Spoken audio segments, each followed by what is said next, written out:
मान रहे? क्या करा मीटिंग में? क्या दिया मीटिंग में बताओ? झूठे वादे करो।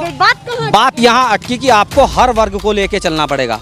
अगर आप सत्ता में हैं, नारा था जो इनका नारा था, सबका साथ सबका विकास। यही है, जीतेगा यही, इसी वोट देंगे हम तो। और क्या मैं एक पूर्व सैनिक हूँ।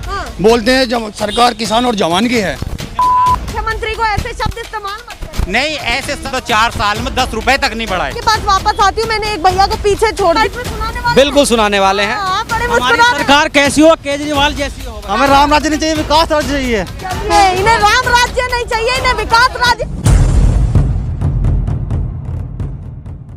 नमस्कार, बहुत स्वागत है आप सभी का। लगातार आप जमीनी सर्वे, जमीनी हकीकत देख रहे हैं और आज जहां पहुंच चुके हैं, जिला बिजनौर लगता है, बिजनौर या सदर लगता है, बिजनौर लगता है। और देखिए विधानसभा है, सदर है विधानसभा। और देखिए जिस दुकान पर खड़े हैं, कहते हैं कि बिजनौर की सबसे फेमस दुकान ये है, जहां भी पूछो तो इनका नाम पता चल जाएगा। अब देखिए ये तो कर रहे हैं सरेआम समोसे और टिक्की गरम, दूसरी तरफ हो रहा है चुनावी माहौल गरम। अब ये तो देखना होगा कि एक बार फिर से योगी आदित्यनाथ इस कुर्सी पर बैठने वाले हैं या कुछ और होने वाला है। 2017 वाला माहौल नहीं है क्या, या फिर वही लहर, बीजेपी की लहर जो बार बार कही जाती है, वो होने वाला है। कहीं ना कहीं विपक्षी पार्टियां भी पूरा दम लगा रही है कि भैया इस बार सत्ता हमारे हाथ में हो, किसी भी तरीके से जोड़ तोड़ मड़ोड़ के कैसे भी। तो सीधे मैं इन लोगों से बातचीत कर लेती हूँ। और सबसे बड़ी चीज है कि भैया जी कह रहे थे कि हमारी दुकान का नाम बता दीजिएगा। देखिए ऊपर देख ही रहे हैं आप, और लोकेशन भी देख रहे हैं कि इस समय हम कहाँ हैं। और बता दूं कि वर्तमान में यहाँ पर बीजेपी के विधायक है। तो विधायक जी, आपने कितना कामकाज कर लिया अपनी विधानसभा में, इन लोगों से सीधे जान लेते हैं। सबसे पहले आपसे ही जानती हूँ, बड़े तसल्ली पूर्वक बैठे हैं, माहौल क्या लग रहा है 2022 का? 2022 का किसान परेशान है, पब्लिक परेशान है, महंगाई इतनी बढ़ गई है, बच्चों की फीस जमा नहीं हो पा रही है। हम तो किसान लोग हैं साहब। बीजेपी तो ये कहते हैं, देखिए खूबियां गिनाइए। सबसे पहले तो ये कहते हैं कि खूबी नहीं है, कोई भी खूबी नहीं है, एक भी खूबी नहीं है। सब लोग परेशान हैं, ठीक है। रोजगार खत्म है, पेट्रोल इतना महंगा हो गया है, डीजल इतना महंगा हो गया। अब किसान आदमी गन्ने का पेमेंट नहीं मिल पा रहा है, बच्चों की फीस कहाँ से जमा करें? बिल्कुल, ये तमाम मुद्दे बड़े हैं। अच्छा, इस बीच अभी सांसद जी ने कहा है, बीजेपी से ही है, उनके नेता कह रहे हैं कि भैया देखिए यूपी में ऑक्सीजन की बिल्कुल कमी नहीं हुई, कोई बिना ऑक्सीजन के नहीं मरा है। ये तमाम मुद्दे जो अभी फिलहाल उठ रहे हैं चुनाव के समय, क्या कहना चाहेंगे? सारे जुमलेबाजी है। मतलब क्या लग रहा है, वो सच था, झूठ था, क्या कहना? कुछ अवेलेबल नहीं था, पब्लिक परेशान थी, बहुत लोग परेशान थे ऑक्सीजन के बिना, बहुत लोगों की मौत हुई है। ये तो सब जुमलेबाजी है मैम। तो मतलब आप कहना चाहते हैं कि वो नेताजी झूठ बोल रहे हैं? बिल्कुल सही बात। युवा भी बैठे हैं यहाँ पर, क्या कह रहे हैं? बात यह है, अगर नेताजी ये सच बोल रहे हैं कि ऑक्सीजन की कमी से कोई नहीं मरा, तो ये जो पिछले 2 महीने 3 महीने अखबार छपे ना कि ऑक्सीजन से इतने आदमी की वहाँ मौत हो गई, इतने की वहाँ मौत, इसका मतलब तो ये न्यूज़पेपर झूठ बोलते हैं। इनका कोई वजूद ही नहीं है, इनका पढ़ना बेकार है। क्यों हम न्यूज़पेपर से बढ़कर कहते हैं कि भैया विपक्षी पार्टियों ने इतना जोर लगाया है कि कहीं ना कहीं हमें गलत दिखाने की कोशिश। नहीं, अगर विपक्षी ये भी अखबार जो विपक्षी पार्टी थोड़ा ही छापती, ये दैनिक जागरण, अमर उजाला, दुनिया भर के अखबार छपते हैं ना, विपक्ष थोड़ा ही छापता। ये अखबार तो आम पब्लिक को देश की जानकारी देते हैं। और इन अखबारों में आए दिन झूठे हो गए भैया, इन अखबारों में आए दिन खबर छपी है, तो इसका मतलब ये झूठ। इन्होंने कहा कि इतने आदमी वहाँ कोरोना से बिना ऑक्सीजन की कमी के मर गए, और उत्तर प्रदेश के कई अंदर, मेरठ के अंदर, गाजियाबाद के अंदर, तुम्हारे मुरादाबाद के अंदर, कहाँ नहीं लोग मरे ऑक्सीजन की कमी से। अच्छा, लग क्या रहा है, माहौल क्या लग रहा है आपको कि सरकार क्यों जो है, आप सरकार से इतना खपा है? नहीं, मैं तो एक किसान हूँ, किस खपा होने वाली। इन्होंने 7 महीने आंदोलन चलाया, वहाँ 400-500 लोग जो एक्सपायर हो गए। इनकी एक के भी आंख में क्या झूठे भी आंसू आए? संसद में किसी भी सांसद ने, माननीय प्रधानमंत्री जी हो, मोदी जी, किसी ने भी यो नहीं कही कि मोदी जी के आंसू नहीं आए। वो तो कैमरे पर रोए हैं, टीवी पर रोए हैं। नहीं, रोए तो बहुत हैं। कहते हैं कि मैं अपनी कमी छुपाने के लिए लाख रोऊं तो मेरी आंसू की कीमत थोड़ा ही है। रोने को तो मैं भी रोक सकता हूँ, यहाँ रोना कोई बहुत बड़ी बात थोड़ा ही है। लोगों से बातचीत कर लेते हैं। भैया कोई तो हमारे बीजेपी समर्थक मिलेंगे, हम आप इनकी तरफ इशारा कर रहे हैं। रोजगार मिल गया भैया? नहीं मिला कुछ। सबसे पहले ये बताइए, मास्क मुझे जो है डॉक्टर ने बता रखा, मुझे थोड़ी सी सांस की दिक्कत है, इस वजह से। हम सीधे यही कहेंगे कि मास्क लगा करके निकलिए, हमें भी बहाने पता है।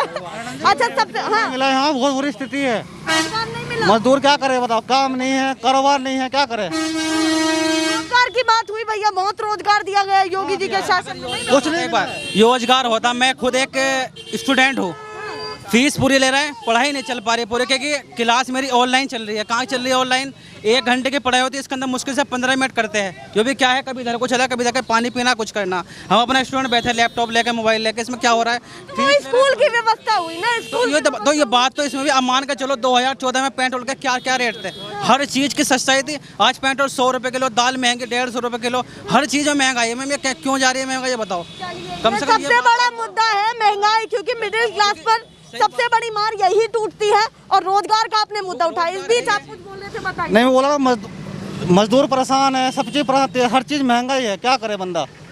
योगी जी से क्या कहना चाहते हैं? अच्छा, मीडिया वाले कितनी बार आते हैं हालचाल जानने की, भैया रोज कहीं नहीं आते हैं, लेकिन क्या करे, जब नहीं है तो क्या करे बताओ। अब आए तो बताइए क्या करे अगर नहीं है तो। योगी जी भी क्या करेगा इसके अंदर? योगी जी को 5 साल होने वाले हैं पूरे। योगी जी ने कई चीज़ें, पेट्रोल के भाव बढ़े, यो है कम, अभी तक नहीं हुए, बढ़ते जा रहा है, बढ़ते जा रहा है। डीजल जो कम था फिर बढ़ गया है, दाल, हर चीज़ में महंगाई है टोटली मैम, सारी चीज़ों में। कोई अगर गरीब आदमी क्या करे? ये बताओ, अगर योगी सरकार 5 साल हो रहेगी तो क्या होगा? हमें क्या यो है भरोसा? कोई भी आए, उससे कोई दिक्कत नहीं। अच्छा, आए कोई भी, दिक्कत किसी से नहीं है, पर काम होना चाहिए। काम तो हो कम से कम। पते की बात कि भैया काम होना चाहिए, चेहरे से क्या है, फिर कोई आएगा फिर जुमला फेंकेगा, फिर कुछ नहीं। देश का कोई भी है, लेकिन पीएम योगी जी है ना, हमने किसी को वोट दिया, पीएम जी को दिया, लेकिन वे तो जिम्मेवार है ना, उनकी जिम्मेवारी है सारी। ठीक है, उनकी जिम्मेवारी है। पीछे भी बहुत सारे लोग खड़े हैं जो बात सुन रहे हैं, केवल बोलना कुछ नहीं चाहते। आप क्या कहना? अरे भाग कहाँ रहे हैं, भाग कहाँ रहे हैं? माइक से भी ऐसे छुप रहे हैं आप।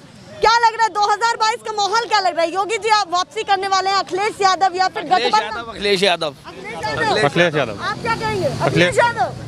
क्यों मिल रहा है उनको इतना समर्थन? कुछ नहीं, परेशान है, रोजगार नहीं है, थाली घूम रहे हैं। कहाँ जा रहा है, बैठे कपड़े तलक छीन लिए, कुछ नहीं है। अच्छा, बहाना बढ़िया। बिल्कुल नहीं है, अपने खर्चे के लिए पैसे नहीं है तो कपड़े कहाँ से लाएंगे। अच्छा, ये मैं पूछूंगी कि कहीं ना कहीं अखिलेश यादव की सरकार को कहा जाता था कि भैया गुंडागर्दी वाली सरकार है, तो योगी जी वाले में कहा जाता है भैया राम राज्य। इसमें क्या कमी है? क्या कमी है? हर काम हो रहा है, कोई काम ऐसा नहीं जो नहीं हो रहा है, हर चीज हो रही है। उससे याद है, कोई महिला कोई सुरक्षित है? कोई नहीं है, महिला सुरक्षित ही नहीं है। ऐसा क्यों कह रहे हैं? क्या बड़े बड़े एग्जाम्पल देना चाहिए, बताइए जरा। बहुत है, बहुत एग्जाम्पल है। आप परेशान है, हर चीज परेशान है, किसान है, मजदूर है, कारोबारी, सब परेशान है, सब परेशान है। तमाम मुद्दों पर यही प्रतिक्रिया मिल रही है। बिल्कुल फ्री है, कोई काम नहीं है, रोजगार खत्म है। मोदी जी ने भी कहा था कि पकौड़े तलो, सिर्फ हम पकौड़े तलने के लायक थोड़ी नहीं है, हम ऐसे घूम रहे हैं। मैम हमारा यही बताइए। हमारा ये कहना है कि सरकार किसी को कम से कम काम तो अच्छा हो, बेरोजगार जो बेचारे मजदूर आदमी है, कम से कम कहीं ये ना फिरे धक्का खाते हुए, कम से कम काम तो मिले ना। सरकार कोई भी हो, हमें इससे कोई मतलब नहीं, काम करके जाए। हो कामकाज पर बात हो कि पिछले 4.5 साल में आपने क्या कहा? हमें राम राज्य नहीं चाहिए, विकास राज्य चाहिए। इन्हें राम राज्य नहीं चाहिए, इन्हें विकास राज्य चाहिए। आगे भी हो जाइए, थोड़ा सा ध्यान दीजिए, थोड़ा सा। अब आप बताइए, माहौल क्या लग रहा है, क्या कहना चाहेंगे? योगी जी की लहर पूरी दिख रही है। जी, योगी जी इस बार सत्ता से बाहर जाएंगे। अच्छा। बीजेपी सत्ता में वापसी नहीं करेगी। अगर कुछ काम किया होता तो जनता स्वीकार करती, सिर्फ झूठे वादे किए हैं। रोड चकाचक वहाँ से वहाँ तक, हम भी आए रास्ते में, ये इनके तारीफ नहीं करेंगे क्या? रोड बनी है मैडम, लेकिन वो पूरी जिंदगी भर हमसे वसूलेंगे। टोल टैक्स वसूला जाएगा। 2014 में भी थी टोल टैक्स, रोड तो ऐसी थी, हम तो ऐसी। टोल टैक्स वसूला जाएगा। ये सारी प्राइवेट कंपनियों के हवाले कर दी गई हैं। भैया नितिन गडकरी हर जगह काम कर रहे हैं भैया, इतने ईमानदार नेता हैं जी। हाँ। प्राइवेट सेक्टर को दे दी गई हैं, और हमेशा टोल प्लाजा पे आप देखिए कितना महंगा कर दिया अभी चार्ज, और ज़्यादा महंगा होगा। महंगाई, पेट्रोल, बेरोजगारी, भ्रष्टाचार, गन्ना किसान इतना परेशान है कि गन्ने का पेमेंट लेने के लिए अगर आवाज़ उठाते हैं, गन्ना का पेमेंट लेने के लिए लखनऊ जाते हैं तो डंडे मार के भगा दिया जाता है वहाँ से। ये तमाम मुद्दे इस बार हावी रहेंगे? बिल्कुल हावी रहेंगे। क्या लगता है कितना प्रतिशत किसानों का मुद्दा हावी रहने वाला है? यहाँ मैं सभी से पूछती हूँ, जल्दी बताइए। किसानों को इन्होंने 8 महीने से वहाँ पे बैठा के रखा हुआ है, और हम रिटायर्ड फौजी भी हैं। 6 साल से ऊपर हमें जंतर मंतर पे हो गए धरना देते हुए, लेकिन सरकार बिल्कुल नहीं सुन रही। तो अब सुनाने का जो वक्त आया है वो अब आया है, अब हम इनको ढंग से सुनाएं। 2022 में सुनाने वाले? बिल्कुल सुनाने वाले हैं। हमारी सरकार कैसी हो, केजरीवाल जैसी हो, बस केजरीवाल चाहिए हमें। हमारी सरकार कैसी हो, केजरीवाल जैसी हो। कीजिए, मुद्दों पर बातचीत। ईमानदार हो, बोलिए तो सही कुछ। नेता ईमानदार हो, मेहनती हो, रोजगार दे, किसान को भी गन्ना पेमेंट दे। किसान परेशान है, मजदूर परेशान है। अच्छा ये मैं पूछूं कि पिछले 4.5 साल में योगी जी ने कहाँ कमी छोड़ी है बड़ी, जिससे जनता नाराज है? ये बताइए। बड़ी कमी रोजगार है। रोजगार नहीं है। रोजगार नहीं है, सबसे पहली कड़ी रोजगार है। जी। अच्छा जो जनसंख्या नियंत्रण कानून आया है उसको लेकर के आपकी क्या प्रतिक्रिया है? कानून सही है। कानून सही है, अभी देखते हैं। देखते हैं कहने का मतलब कानून तो सही है, अभी देखते हैं, ऐसा ना हो ये चुनावी माहौल तैयार कर दे। जनसंख्या कानून की जरूरत पूरे देश को है, ना कि सिर्फ उत्तर प्रदेश को। और एक प्रदेश सरकार जनसंख्या कानून नहीं, जनसंख्या की जो है वो नीति लागू कर सकते हैं ये, लेकिन उसको पहले समझना पड़ेगा कि किस तरह से आप लागू करोगे। पहले तो इन्होंने लागू करना चाहा, अभी जब सब इस पे तैयार हुए तो ये बैकफुट पे आ गए। पहले तो इन्होंने सोचा कि हम इसको मुद्दा बनाएंगे, लेकिन अभी ये बैकफुट पे आते हुए दिख रहे हैं। नहीं बन पाया। अभी नहीं बन पाया, अभी ये चुप है, कहीं किसी चैनल पे कुछ डिबेट नहीं आ रहा, चुप पड़ गए उसको लेके। जनता का कहना है जनसंख्या नियंत्रण कानून सही है, पर चुनावी मुद्दा ना बनाया जाए, रोटियां ना सेके। नियत सही नहीं है, कानून सही है लेकिन नियत सही नहीं है। जनसंख्या नियंत्रण कानून लाना नहीं चाहते हैं। अच्छा चलिए मैं और लोगों के पास भी पहुंचती हूँ, जल्दी मैं पहुंचती हूँ। एक भैया को मैंने पीछे छोड़ दिया, मैं एक बार आपके पास वापस आती हूँ। मैंने एक भैया को पीछे छोड़ दिया जो वहाँ पर बैठ करके इंतजार कर रहे थे कि सबसे पहले उनसे बातचीत की जाए, आपसे करती हूँ। और बैठे रहिए, मैं आपके पास आ ही जाऊंगी। क्या लग रहा है कि अब क्या होने वाला है? योगी जी वापसी करने वाले हैं? योगी वापसी करेंगे, क्यों नहीं करने? इस बार करेंगे? पक्की बात है। अच्छा क्या क्या बड़े मुद्दे रहे योगी जी के जो आप कहना चाहते हैं कि उनसे बिल्कुल संतुष्ट है? बताइए। हम तो संतुष्ट, सब चीज सही है, ये काम सब काम सही है। ऑल ओवर योगी जी का काम बिल्कुल बढ़िया है। हाँ बढ़िया एकदम। चलिए इनको भी तो दिख रहा है भैया, कहाँ गए बताइए। कोई बढ़िया कानून नहीं है, कोई बढ़िया काम नहीं है उनका। अच्छा बहुत सारी चीजें आप देखो, आपने कहा है कि योगी सरकार अच्छी है, किस चीज में अच्छी है बता दो मुझे। बिजली बढ़िया आ रही है, सब काम बढ़िया हो रहे हैं, कोई गुंडागर्दी ना है। एक के कहने से सही नहीं होने वाला कुछ भी, सिर्फ एक के कहने से सबकी राय लेनी चाहिए। मतलब विचारधारा भी तो मैं पूछूंगी ना, जरूरी है कि आपकी कुछ विचारधारा उनकी कुछ विचारधारा। आपने बताओ अखिलेश राज से पहले अच्छा लिया बिजली। योगी जी और अखिलेश जी की बात मैं करूं। अच्छा मैं थोड़ा सा स्पेस चाहती हूँ, मैं चाहती हूँ इनसे भी बातचीत कर लूँ थोड़ी सी, सभी से बातचीत कर ली तो इनसे भी आराम से करना चाहती हूँ। अच्छा मैं बात करूँगी जैसे अखिलेश भैया कहा जाता है, योगी जी कहा जाता है, इन दोनों के काम में कितना? बहुत अंतर है, सारे अंतर है, कोई गुंडागर्दी नहीं है, कुछ नहीं है इसमें। अब आप मतलब गुंडागर्दी नहीं है बिल्कुल। और क्या क्या चीजों का सब काम बढ़िया है इसमें, कोई सरकार को ना। सब काम बढ़िया है। हाँ और बिल्कुल। अभी क्या लग रहा है कि इस बार 2022 में वापसी करने वाले हैं? वापसी ना, अगली बार भी वापसी करेंगे इस बार। अगले बार भी वापसी करेंगे, यही बताएगा वापसी होती है या घर वापसी होती है, इनकी ये वक्त बताएगा। जी जनता तो ये भी है, ऐसे तो नहीं कि चुप्पे चाप कमल छाप हो जी, देखिए हर व्यक्ति की अलग राय होती है अपनी, और अपना बिजनेस अलग होता है। किसान कितना परेशान है, हम लोग कितने परेशान हैं, वो किसान को पता है। जो किसान परिवार से है वो उनको पता है कि वो किस परिस्थिति से गुजर रहे हैं। अच्छा किसानों का मुद्दा आपको क्या लगता है उससे उसमें?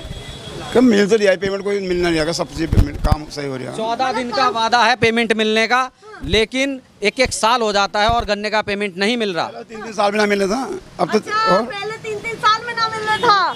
देखिए पहले अगर नहीं मिलता था, इन्होंने वादा किया था, इन्होंने 14 दिन में दिलाने का वादा किया था, इसीलिए इनको सत्ता में लाया गया था, लेकिन ये फेल हो गए। अब इनको सत्ता से बाहर किया जाएगा। देखो ये कह रहे हैं कि पिछली बार मिला, ये तो पूर्व मुख्यमंत्री मायावती और अखिलेश की देन है, जो आज गन्ना 316 इन हरामखोरों ने तो 4 साल में 10 रुपए तक नहीं बढ़ाए, समझे? तो कैसे किसान मान ले कि हाँ भाई ये लोग सही हैं? मुख्यमंत्री को ऐसे शब्द इस्तेमाल मत करिए। नहीं ऐसे सब मैं विशेष बात कहिए, मुख्यमंत्री जी के लिए नहीं कह रहा हूँ, लेकिन मैं कह रहा हूँ कि कितने भावनाओं से शून्य व्यक्ति ये लोग हैं कि 4 साल में 10 रुपए तक नहीं बढ़ाए। समझ क्या 4 साल में महंगाई नहीं बढ़ी? जो डीजल 40-50 रुपए था आज 100 रुपए पहुंच गया, जो पेट्रोल 50-60 रुपए था आज 110 रुपए पहुंच गया, जो किसान को यूरिया का कट्टा 200 रुपए में मिल रहा था आज 300 पहुंच गया, जो डीएपी का 1200 का था आज 2400 का पहुंच गया। तो कहाँ किसान का खुश हो गया वो? ये महंगाई को लेकर के क्या करेंगे? महंगाई पे बता दीजिए। महंगाई तो हो ही रही है, महंगाई है तो आमदनी तो बड़ी आदमी की। सरसों का तेल 260 रुपए किलो है। अरे तो क्या हो गया? आमदनी बढ़ेगी? आमदनी नहीं बढ़ी है, आमदनी घटी है। आमदनी घटी है क्योंकि लॉकडाउन लगा, रोजगार नहीं मिल रहा, तो आमदनी तो बहुत घट गई। आमदनी घटी है, बढ़ी है? बहुत घटी है, घटी है, खर्चे बड़े महंगे हो गए, काम तक कमाई नहीं है। सभी की अपनी अपनी विचारधारा है और सभी कहना चाह रहे हैं। मैं जल्दी जल्दी सभी की राय ले लेती हूँ, किसी को नहीं छोड़ूंगी। जल्दी जल्दी फटाफट इनके पास भी जाती हूँ। टिक्की बना रहे हैं, समोसे बना रहे हैं। और देखिए अब ये तो हम इनका लगातार जो है साहस की बात करते हैं कि भैया ये वही लोग हैं जो कहीं ना कहीं बड़ी आस लगाए बैठे रहते हैं सरकारों से। अगर ये संतुष्ट हैं तो सब संतुष्ट हैं। योगी जी इस बार वापसी होगी पूर्ण बहुमत से? हाँ एकदम। हाँ ऐसा क्या क्या मुद्दे आपको लगे कि बिल्कुल बढ़िया टनाटन रहे योगी जी के राज? बताइए। हाँ बढ़िया एकदम, सब कुछ बढ़िया है। हाँ एकदम बढ़िया। आगे कुछ कहना ही नहीं चाहते, सब कुछ बढ़िया है योगी जी के राज में, बस इतना कहना चाहते हैं। आप भी बता दीजिए जल्दी से। हाँ सब बढ़िया है, हाँ? बढ़िया है सब बढ़िया है, सबसे बढ़िया है। और भी लोग बैठे हैं वहाँ पर, उनसे भी बातचीत कर लेती हूँ। मैडम मुस्कुरा रही हैं, मास्क भी लगा लीजिए, पूरा घूमिए आराम से, पर कोई दिक्कत नहीं है। अच्छा मैं ये पूछूं कि योगी जी का कामकाज कैसा लगा, बताइए। सही लगा, गरीबों के मकान भी बन गए, घर भी बन गए, सही है। मगर किसान लोग बहुत परेशान है बेचारा। किसान परेशान है? हाँ, मतलब उनका भी सुनना चाहिए, उनको भी कुछ तो कुछ योजनाओं पर काम हुआ है पर मतलब उनके लिए नहीं हो पाया। चलिए ये बड़ी चीज यहाँ पर निकल करके आ रही है, बिल्कुल निष्पक्ष होकर के ये बोल रही है। अब बहुत देर से आप भी वीडियो बना रहे, बता भी दीजिए क्या लग रहा है युवाओं के लिए सबसे बड़ा मुद्दा क्या रहने वाला है? अरे यही है, जीतेगा यही, इसे वोट देंगे हम तो। और क्या जीतेंगे? मर्ददम वोट देना। हाँ जी, हाँ जी। अखिलेश यादव की किस तरीके से सरकार है बताइए। उससे तो तुम ही जानते हो किसी कैसी होगी सरकार। हम तो अपने इसे वोट देते। कुछ बोलना ही नहीं चाहते। हाँ तो उसके बारे में हम कुछ कहना नहीं चाहते क्योंकि हम उसे वोट नहीं देना। अच्छा क्या लग रहा है योगी जी इस बार कितनी सीटों के साथ वापसी करने वाले? बीजेपी के हम हैं कार्यकर्ता, बीजेपी को ही वोट देंगे। बीजेपी के कार्यकर्ता है, बीजेपी को वोट देंगे, सीधी बात, स्पष्ट बात। हमारे कैमरा पर्सन बच जाए भैया, ध्यान से एक एक तस्वीर आपको दिखा रहे हैं। देखिए इधर वो लोग हैं जो कहीं ना कहीं बीजेपी के समर्थक हैं और इधर वो लोग हैं ज्यादातर जो लगातार कह रहे हैं सरकार ने कामकाज अच्छा नहीं किया। अच्छा अंदर एक महिला बैठी थी, वो कह रही है कि भैया कुछ घर वर बनाए, उनका भी कामकाज किया है, पर किसानों के लिए उन्होंने कुछ नहीं किया। तो आपको भी कुछ खूबी दिखी होगी, क्या दिखी? कानून व्यवस्था में सुधार हुआ है। राम मंदिर का जो ये अपना लेके आए थे उसमें एजेंडा, वो उन्होंने पूरा किया है। लेकिन आप सरकार में होकर बात यहाँ अटकी कि आपको हर वर्ग को लेके चलना पड़ेगा। अगर आप सत्ता में हैं तो आपको सबका ध्यान रखना पड़ेगा। तो जो इनका नारा था सबका साथ सबका विकास, वो होता हुआ नहीं दिखा। मतलब कहीं ना कहीं कुछ लोगों को ही फायदा होता हुआ जी, उसमें ये फेल हुए हैं। सबका साथ मंदिर भी चाहिए, मान लो हमें मंदिर भी चाहिए या 35 या 370 भी चाहिए, तो हमें रोजगार भी चाहिए, भ्रष्टाचार मुक्त प्रशासन भी चाहिए। ये नहीं कि खाली मंदिर से बात बनेगी। एक अगर मुख्यमंत्री हैं, कोई प्रदेश को चला रहे हैं, ये छोटा मोटा प्रदेश नहीं है, 80 जिलों का प्रदेश है, उनकी ये जिम्मेदारी बनती है कि वो हर वर्ग को लेकर के साथ चलना चाहिए। लोगों से भी बातचीत कर लेती हूँ, थोड़ा थोड़ा करेक्ट भी करते चलूंगी मैं सभी को। माहौल क्या लग रहा है 2022 का? सबकी बात सुन रहे हैं, अब आप भी बता दीजिए थोड़ा। मैं क्या बताऊँ, 2022 में सब आ जाएगी सरकार भाजपा की। भाजपा की आने वाली है, जाने वाली है? जाने वाली है घर। अच्छा घर जाने वाली है। ऐसा क्यों, इतना नाराज? इन्हें 1 रुपया नहीं बढ़ाया, किसानों के लिए 1 रुपया नहीं बढ़ाया। किसानों का रोजगार छीन लिया, यहाँ तक की जमीन तक की छीन ली, कामकाज ना कर पाए, कानून छाप जमीन तक की ले ली। अच्छा ये कहा जाता है किसानों के लिए तो बहुत सारी मीटिंग भी की गई, बैठक भी की गई, किसान ही नहीं मान रहे। क्या करा मीटिंग में? क्या दिया मीटिंग में बताओ? आपको क्या लगा कि उन सब चीजों को देख करके मन में क्या दिया मीटिंग में? कह रहे थे कि भैया देखिए आपकी झूठे वादे करे, बिल्कुल। तो विश्वास ना हो पा रहा? नहीं विश्वास है इस पे, 2022 में नहीं विश्वास नहीं है इस पे। बात ही खत्म हो जाती है, आगे सुनना ही नहीं चाहते, पक्के झूठे वादे। अपनी बात पे अटके हुए हैं बिल्कुल। अरे एक महिला इधर से उधर जा रही है, अब हम उधर जाएंगे फिर से। हाँ भैया थोड़ा तो बोल दीजिए, अच्छा कुछ तो बोल दीजिए, जाते जाते बोल दीजिए। योगी जी आने वाले या अखिलेश जी आने? पता ना कौन आएगा। योगी जी से तो परेशान है। पता ना कौन आने वाला है, पर योगी जी से परेशान है। अपनी अपनी सभी की राय निकल करके सामने आ रही है। मैं आपसे भी जान लेती हूँ, जैसे लगातार योगी जी के कामकाज को भी देखा जा रहा है, कहीं ना कहीं कुछ ऐसे विरोध भी हो रहे हैं उन मुद्दों पर जो बड़े मुद्दे हैं, तो आपको क्या लग रहा है कि इनका धरातल पर कितना? मैडम कामकाज जो आप देख रहे हो, जब योगी सरकार बनी थी तो उन्होंने बोला गड्ढे मुक्त सरकार। अभी आप दिल्ली से आ रहे हो तो कितने गड्ढे मिले आपको पता होगा, ये मैं क्या बताऊँ, ये रोड बता रहे हैं। तो कहीं ना कहीं गड्ढे मुक्त सरकार की बात की थी। अच्छा मैंने जो ईमानदारी से मैं बताऊं तो सड़कें तो मैंने बहुत बढ़िया देखी। अभी मैडम आप दिल्ली से आ रहे हो, अभी आप दिल्ली से आ रही हो, आपको पता होगा, मुझसे क्या पूछो, जनता बताएगी, आने वाले इलेक्शन है बताएगी। और बड़े मुद्दे क्या रहने वाले? बड़े मुद्दे बेरोजगारी है। मैं एक पूर्व सैनिक हूँ, बोलते हैं जब सरकार किसान और जवान की है। 2 साल पहले 2019 में 1 रैंक 1 रिवीजन पेंशन हमारी होनी थी।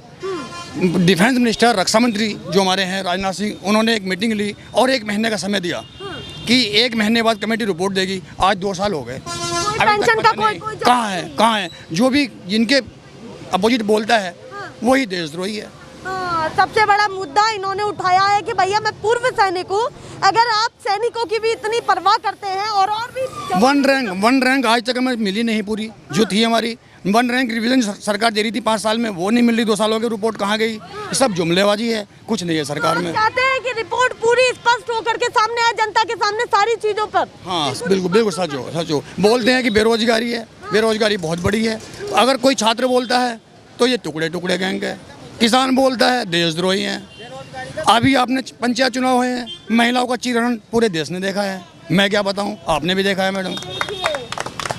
स्टूडेंट बोलता है तो टुकड़े गैंग जैसे इन्होंने कहा है, किसान बोलता है तो देशद्रोही है, और जब जिला पंचायत या नामांकन की बात आती है तो महिलाओं का चीरहरण होता है, जो इन्होंने बताया है। देखिए तमाम मुद्दे जो भी चल रहा है इस प्रदेश में, या ये यूँ कह लूँ कि इस देश में जनता बड़ी जागरूक दिख रही है, और स्पष्ट तौर पर ये कहे कि टक्कर बहुत जबरदस्त है, क्योंकि जहाँ समर्थक हैं तो वहीं विरोधी भी बहुत है, और जहाँ विरोधी हैं तो वहीं समर्थक हम भी गिना रहे हैं। विरोधियों का कहना है कि भैया सबसे बड़े मुद्दों पर तो कामकाज किया ही नहीं, जो चीज़ों पर काम करना चाहिए था उन पर कामकाज किया ही नहीं। ये हमारे भैया की दुकान थी, दुकान भी आपने देख ली, समोसे भी देख लिए। अब जल्दी से चैनल को सब्सक्राइब करके जाइएगा, हमारे साथ जुड़े रहिए। फिलहाल के लिए नमस्कार।